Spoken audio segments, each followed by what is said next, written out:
Hello everyone. Welcome to this online session on technology and business communication. Before we move to the topic, technology and business communication, let us share our thoughts on technology and communication. How has technology managed to disrupt communication, or how has technology managed to take communication to the next level? If you take a chronology of communication, how communication has advanced or evolved over the years or centuries, you can understand that in the initial days, maybe in the prehistoric days, man would have used only gestures and noises. He would have used gestures like, or he would have made noises like, hey, oi, like that. Advanced in and slightly moving to an advanced stage, language came into being. There were written texts, texts were shared, language was used as a means of communication. Further moving ahead, we had instruments and devices. A landmark invention would have been radio, another would have been telephone. This was followed by advanced instruments like television and computers. After this stage, technology took a giant leap. This was manifested by the advent of internet. This helped electronic devices like mobile phones, personal computers in the form of desktops, laptops. This also saw the emerging technologies like WhatsApp and media like Facebook, Twitter, ruling our mind space. It is this last phase that we are mostly concerned with. It is this last phase where technology took a giant quantum leap that we call as electronic communication or e-communication. Let us dwell further into what e-communication is. E-communication refers to electronic communication carried out through electronic devices. It takes the help of digital technology. What digital technology does is to compress the content into digitized format, which enables transmission at high speeds and at minimal costs. If you look at it, almost all devices in e-communication are based on internet. You take email, you take WhatsApp, you take video conferencing, you take Zoom, you take Skype. Everything works on internet. If your net connection is not available, you say, no net, can't WhatsApp. No net, could not share it onto Facebook. Even this very class which we are attending now will be shared onto you with the help of the internet. It will be recorded in digital format. It will be uploaded onto YouTube channels. It forms part of an OpenCourseWare which you can download at your convenience and then study. This is, in short, how e-communication works. Now, as we discussed earlier, the entire concept of e-communication is mostly based on internet. It is worthwhile to spend some time on understanding what the internet is, how it evolved, and how it is progressing. We are all aware of the terminology internet. If you were to expand internet, it means interconnected network. Internet started as a computer networking project of the US Defense in 1969. It is made up of millions of computers connected with each other. What started as a small defense project evolved into the World Wide Web. With the help of internet, information can be shared across the world, across the globe, at very high speeds, at minimal costs. Combined with advanced communication and digital storage devices, internet has now become an ICE superhighway. By ICE we mean information, communication, and entertainment or education. Internet has transformed the way we live, the way we spend our time, the way we enjoy, the way we communicate, and the way we do business. It is this last portion, how internet through e-communication has transformed the way we do business, that forms the subject matter of this class. we need to understand the strategic importance of e-communication in business. There are about 14 points which we will discuss now. The first point is e-communication has helped to expand customer base. Your customers, wherever part of the globe they are located, can easily be identified. You can have discussions with them, you can service them, and you can meet their requirements. Global tenders can be attempted and serviced with the help of internet. Clarifications and queries can be addressed through emails. Technical documents and parameters can be specified and obtained through your electronic devices. All this happens at minimal costs within very limited time. So your entire customer base, which would have been limited to a small geographical area or to the maximum of a country, has now expanded across the globe. You can service your customers across the world with the help of e-communication. Second, it helps in providing product information in greater detail. Earlier, you would have given product details in the form of a written text or a document. Now you take the case of how products are detailed in videos. You have three-dimensional depictions. You have walkthroughs. You have pictures of the product in different angles. Take the case of a simple product, like if you are buying a shirt from your online retailer, say for example Amazon. You have pictures of the model wearing it in different poses. You have close-up shots. You have his backside. You have his profile view. You have his front view. You can zoom and find out whether it has a pocket or not, whether it has a labeling or not. Or take the case of sophisticated products like defense equipment. You can have a three-dimensional view. You can ask for details. You can have specific images of portions coming in. So your products can be demonstrated with greater clarity. You can provide comparisons of your product with other similar products. Technical specifications can be made very easily. So your product detailing can be made more vivid and detailed and with greater clarity with the help of e-communication. Point 3, e-communication helps savings on product literature. Now imagine how technical detailing or your product details would have been shared earlier. You would have had to print documents. All these documents would have to be mailed to the customer. Imagine the amount of time and the amount of money that you would have to spend on preparing, printing and delivering your product literature. Now what's happening? Your entire product detailing goes in the form of 2 or 3 PDF files, 4 or 5 JPEGs. Everything can be sent across email. It reaches the intended recipient very fastly, very quickly, with minimal fuss, with minimal time. It is an extremely easy and quick way of providing your details. At the same time, extremely cost effective also. Point 4 says better customer service. Most of us would have experienced customer service. In earlier days, you would have had to approach a customer service center. He would have taken down your details. You would have had to keep following it up with visits to the customer service center. Now what is happening? You have a product, say you have an air conditioner, and it has developed certain complaints. What do? You call up the call center number 1800 123 456. Your first point of interface itself is an e-communication device, which is your mobile phone. The caller has the pleasure of listening to a person at the other end who will be the company representative. He takes the call, he takes your details, assigns a docket number to you, and in 3 or 4 seconds you get an SMS saying that your complaint has been registered, so and so is your number. This is the second point of interface where an e-communication comes in. You have called up the customer service center through your phone call.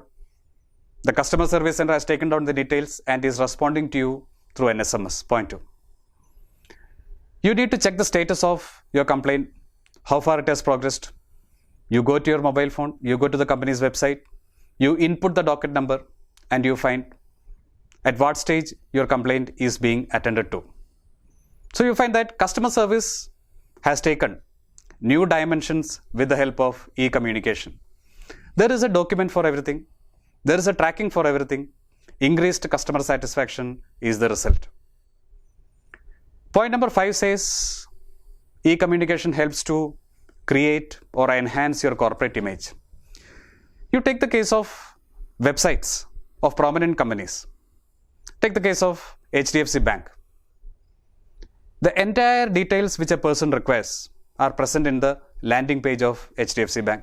Whether it is loans, whether it is advances, whether it is interest rates, whether it is customers' rights, whether it is updation of your Aadhaar number, whether it is the bank's customer policy, whether it is the Reserve Bank's guidelines, everything is laid down in a neat and clear format for the customer to understand. Why do companies spend so much time, effort and money on maintaining their website? Because the website is the first go-to place for a customer in this age. It is the first point of interaction for a customer. Customer may not have the time or inclination to walk into a branch or even call.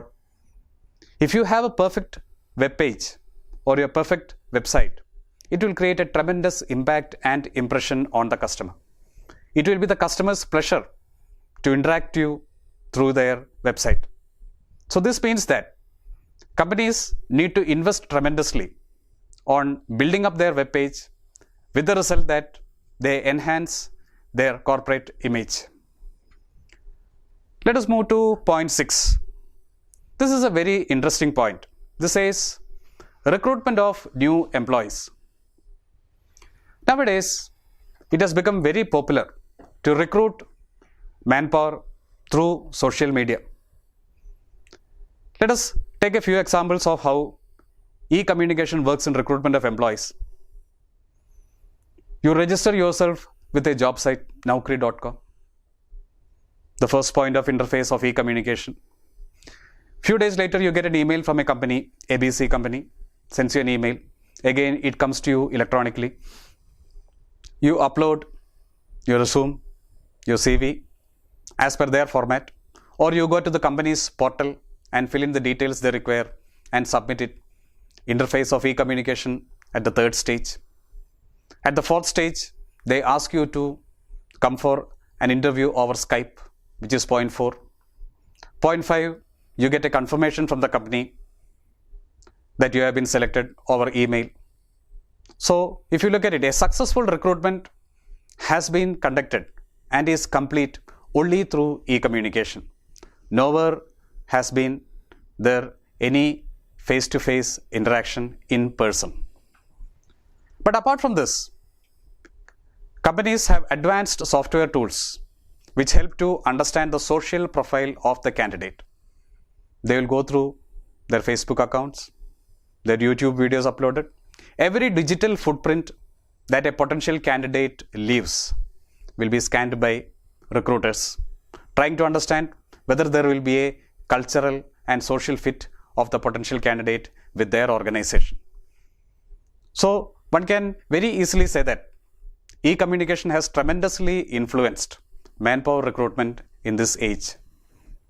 Next is provision of multitude online services.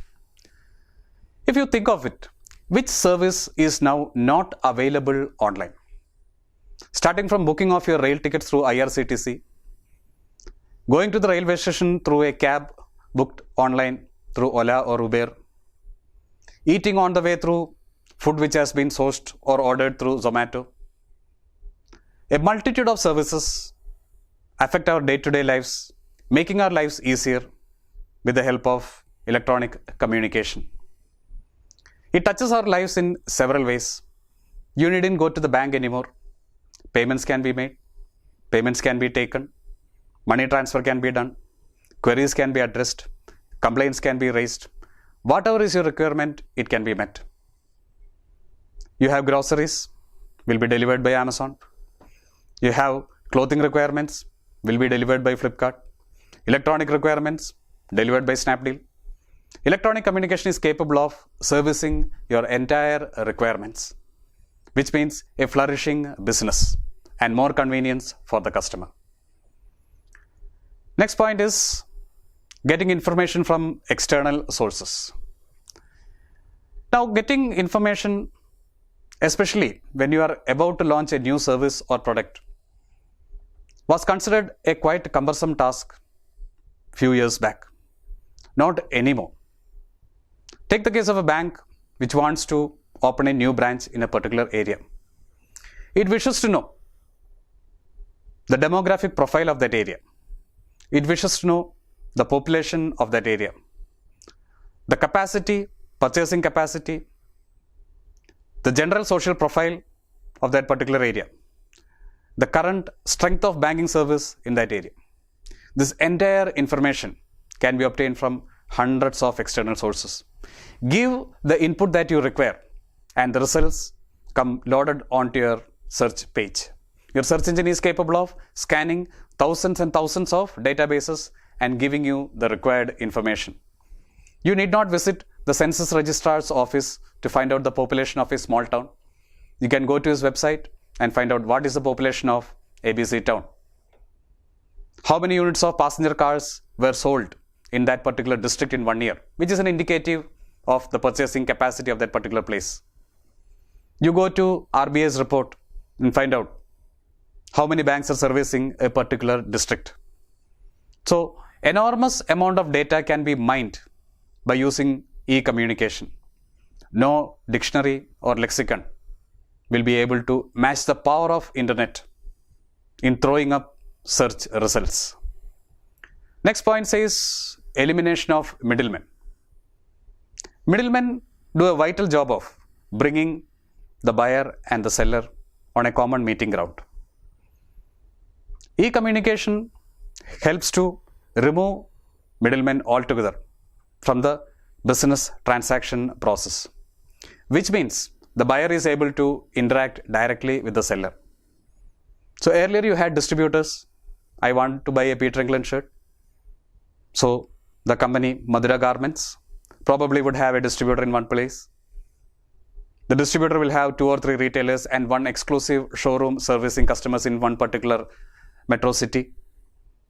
Not anymore. You visit your online retailer, you filter your search results, you input whatever styles, fit, size you require, and your product will be delivered at your home. Middlemen are eliminated altogether. No wonder most products are priced less online, which is because middlemen and their remuneration profits are eliminated, giving rise to increased savings for the customer and more business for the seller. Point number 10 says cost savings through intranet and extranet. Now these are some new terms. We are familiar with the term intranet, internet, maybe not with intranet and extranet. What is an intranet? Intranet is a network of computers which is dedicated exclusively for the organization, which means it is the internal computer network of an organization. Take the case of global companies. Take the case of a company like say Samsung, headquartered in Korea, operations across the globe, regional offices in various continents. Imagine the amount of money that would have been to spent in conducting meetings, doing technology transfers, moving parts, holding discussions. With the help of e-communication, e-devices and e-facilities, all these things are reduced to a fraction of the cost than what the company would have to originally incur. Take the case of savings that would have been made on flight costs alone. You can do virtual meetings. Different teams across different time zones in different continents can work comfortably, saving time, money. So this means that an intranet helps companies to conduct their internal communication and business very smoothly. Now what is extranet? Extranet refers to the possibility of a person who is related to the company but who does not have access to the company's intranet. He is given a password. Using that password, he can access the company's intranet. Let me demonstrate it with the help of an example. A company has a distributor. Now your distributor does not have access to the intranet, but the distributor is given a particular password. Using this password, the distributor enters the company's intranet. He inputs the sales for the day. He inputs the cost for the day. He inputs whatever is his requirement. He also tracks daily performance of a salesman on the beat.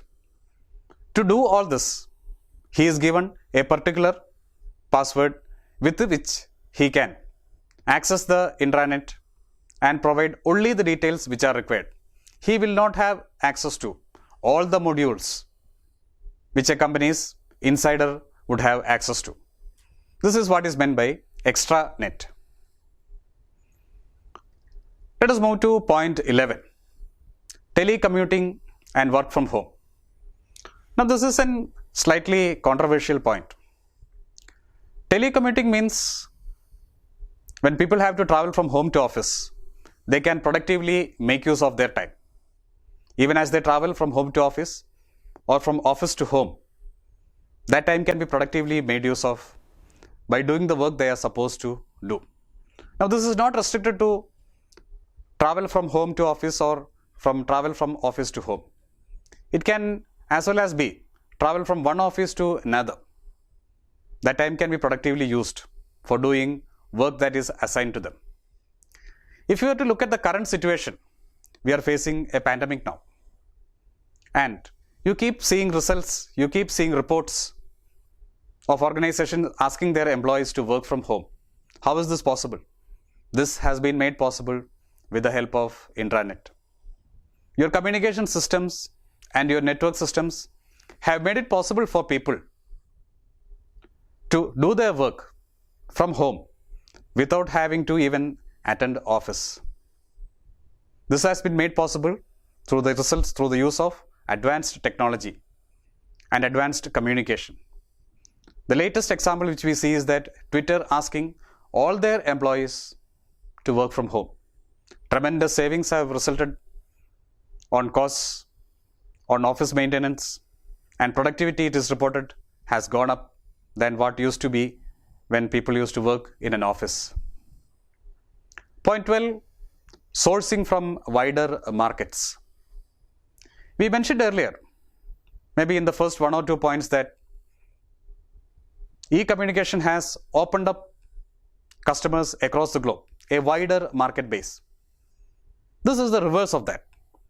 With the help of e-communication, you can have supplies coming in from across the globe. You can source raw materials, you can source components, you can source equipment from across the world. Wherever it is competitive, whoever can give you the best product at the best cost, you can source it. You are able to find out details of the cost, technical specifications of the product, of your raw material, and find out ways and means of reducing it, negotiating, and then getting it delivered at your doorstep. E-commerce or e-communication has helped to source products from wider markets. Point 13 says continuous updation and regulatory compliance. Very often business organizations have to keep updating themselves. Data needs to be updated, which will be used by investors, analysts who are tracking the organization's working and profits and financials, as well as regulatory authorities. Tax returns may have to be filed. Reports will have to be presented. Earlier, you would have had to physically file all these reports. You would have had to conduct press conferences and then put up your results. Not anymore. Everything can be updated on the company's website. Returns can be filed electronically. Reports can be submitted in digital format. Whatever are the details that are required, any developments that suddenly happen or any developments that are planned, everything can be updated and presented on your website. E-communication helps those tracking the organization to obtain information easily. Point 14, which would be the last point, is that e-communication has helped in sharing information, views, and solutions. No person knows everything. People require additional information. People may have doubts. Organizations require further information. Organizations may require specialist advice. They may require an external point of view. An industry, for example, might require some information on installation of the latest pollution control equipment. An agricultural produce manufacturing company may require information on climate change patterns in a particular geography. Or take the case of a hospital, which will require latest telemedicine techniques to be updated. All this is possible with the help of e-communication. Thus, we have, in brief, studied 14 points which highlight the strategic importance of e-communication. Let us try to recapitulate it once again. Point 1, expansion of customer base. You can service wider markets, get customers across the globe. Point 2, providing information in greater detail. Not only in greater detail, but also in a variety of attractive ways. Point 3, savings on preparing product literature and reaching it to the customer. Point 4, better product service, better documented product service, facility of tracking complaints resulting in improved customer satisfaction. Point 5, enhancing or creating a better positive corporate image. 6th, recruitment of manpower. 7th, provision of online services. 8th, getting a multitude of information from external sources. 9th, elimination of middlemen. 10th, cost savings through intranet as well as extranet. 11, telecommuting or work from home, which is more relevant today. 12, procuring supplies from across the globe. Point 13, continuous updation and regulatory compliance. Point 14, sharing of information, views and solutions. Hope you enjoyed the session. Stay home, stay safe. Thank you.